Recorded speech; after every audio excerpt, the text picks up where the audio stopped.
আজকে আমার আলোচনার বিষয় সেক্স টয় ব্যবহার করলে কি ক্ষতি হয়। দেশের এবং প্রবাসের ভাই বোনদের প্রতি সালাম।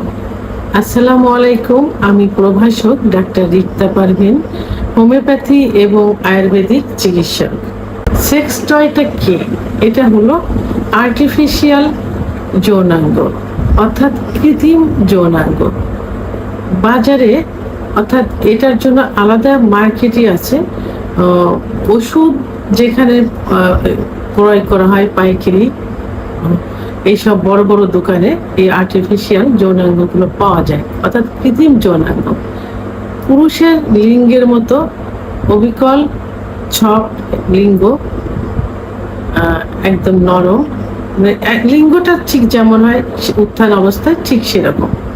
এটা সাইজ অনুযায়ী যার প্রয়োজন অনুসারে এটা পাওয়া যায়। নির্দিষ্ট একটা মাপও আছে।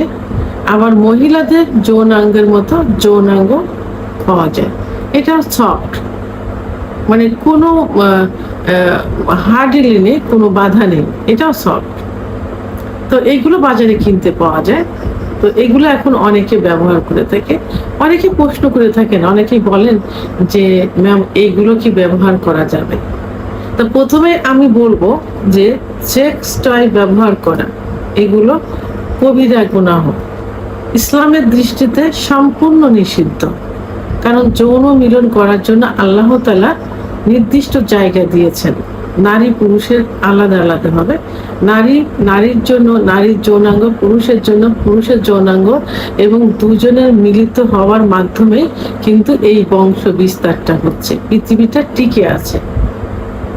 তা সেহেতু সেইটা বাদ দিয়ে যদি অন্য কিছু ব্যবহার করা হয় সেটাই কবিরা গুনাহ। সেহেতু এটা কখনোই ব্যবহার করা যাবে না, অনুসরণ করা যাবে না। কৃত্রিম যৌনাঙ্গ যারা ব্যবহার করে থাকে তাদের ভিতরে পবিত্রতার কোনো ছাপ থাকে না। চেহারার লাবণ্যতা নষ্ট হয়ে যায়। বিকৃতি রুচির একটা চেহারা, একটা সৌন্দর্য ভিতরে চলে আসে। দেখলে একদম বাজে মনে হয়। তাদের চেহারা লাবণ্যতা এতটাই নষ্ট হয়ে যায়, দেখলেই বোঝা যায় যে এটা বিকৃতি রুচির, এবং এদের ভিতরে মহাপাপ বলে একটা কিছু হচ্ছে, এরকম দেখলেই বোঝা যায়। সেহেতু এই জাতীয় কোনো কিছুই করা যাবে না, এটার থেকে দূরে থাকতে হবে। যারা এটা, আমি এমনও শুনেছি, রোগী এমনও আমাকে বলেছেন যে আমার পুরুষাঙ্গটা মানে এত ছোট, যে আমার ছোট অথবা আমার যে সাইজের আছে আমি স্ত্রীকে সুখ দিতে পারি না। সেক্ষেত্রে আমি নিজেই আর্টিফিশিয়াল পেনিস কিনে এনেছি।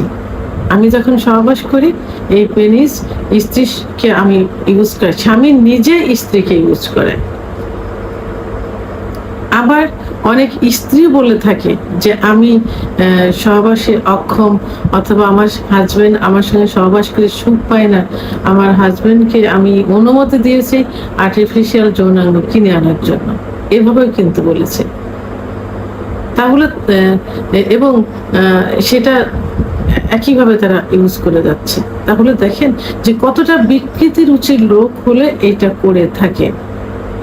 আর এই সেক্স টয় ব্যবহার করলে আস্তে আস্তে কি হয়, নেশায় পরিণত হয়ে যায়, অর্থাৎ অভ্যাসে পরিণত হয়ে যায়। পুরুষ যখন মহিলাদের যৌনাঙ্গ কৃত্রিমটা ব্যবহার করে তখন তার প্রতি একটা নেশা, আসক্ত হয়ে যায়। স্ত্রীকে তখন আর ভালো লাগে না, স্ত্রীর প্রতি কিন্তু মায়া মহব্বত থাকে না। তখন তো স্ত্রী ছাড়াই আলাদাভাবে নিজের ইচ্ছা মতো সেটাকে ব্যবহার করতে চায়। বাইরে চাকরিতে আছে, কোথাও আছে, স্ত্রীর কাছে মায়ার টানে কিন্তু সবাই যায়, ভালোবাসার টানে যায়। কিন্তু যখন এইটা ব্যবহার করবে তখন কিন্তু এর প্রতি যে আসক্ত হয়ে যাবে, স্ত্রীর কাছ থেকে যেটা পাচ্ছে না এখানে সেটা পূরণ করতে পারছে এবং ইচ্ছা মতো করতে পারে, তখন কি করবে, স্ত্রীর কাছে আর যাবে না, ভালোবাসার বন্ধনটা আর থাকবে না। স্ত্রীও ঠিক একই রূপ অবস্থা করে, যে যখন ওইটা ব্যবহার করতে থাকে তখন স্বামীর প্রতি সেই ভালোবাসার আকর্ষণটা থাকে না, সেই টানটা থাকে না, তখন তার ইচ্ছা মতো কিছু কিছু ফ্যামিলিতে আছে যারা স্ত্রী স্ত্রী স্বামীকে অনুমতি দেয়, স্বামী স্ত্রীকে অনুমতি দেয়। আবার কিছু কিছু আছে যে তারা কারো অনুমতি নেয় না, তারা নিজেরাই এগুলো ব্যবহার করছে। অবিবাহিত ছেলেরাও এটা ব্যবহার করছে। তখন বিয়ের প্রতি কোনো আকর্ষণ থাকে না, কিন্তু এটাতে এমন একটা অভ্যাসে পরিণত হয়ে যায় যে তারা নির্জন জায়গায় খুঁজতে থাকে, দিনে 3, 4, 5 বার তাদের ইচ্ছা মতো সহবাস করতে থাকে। স্বামী আসুক, স্বামী এটা কখনো চায় না। স্বামী ঘুমিয়ে থাকলে ঘুমিয়ে পড়ার পরপরই তারা সেটা ব্যবহার করে।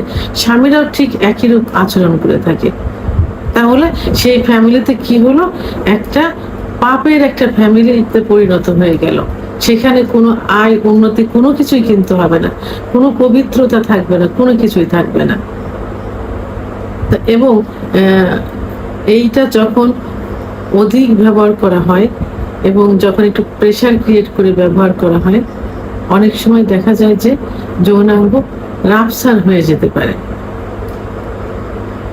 যখন স্ত্রী তার চাহিদাটা বিকৃত রুচিভাবে পূরণ করতে যায়, স্বামী তার চাহিদাটা বিকৃতি রুচিভাবে পূরণ করতে যায়, অনেক সময় আঘাত লেগে যায়।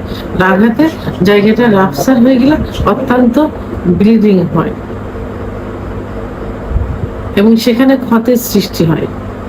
সেহেতু এইটা থেকে দূরে থাকতে হবে। এইটা ব্যবহার করলে কি হবে, ভালোবাসার কোনো বন্ধন থাকবে না, আয় উন্নতি হবে না, পবিত্রতার ছাপ থাকবে না, বিকৃতি রুচি চলে আসবে এবং সমাজে জানাজানি হলে সবাই তাকে ঘৃণা করবে, কেউ তাকে ভালো দৃষ্টিতে দেখবে না, তাকাবে না। ভিডিওটি সম্পর্কে যদি কোনো মতামত থেকে থাকে অবশ্যই কমেন্টের মাধ্যমে জানাবেন।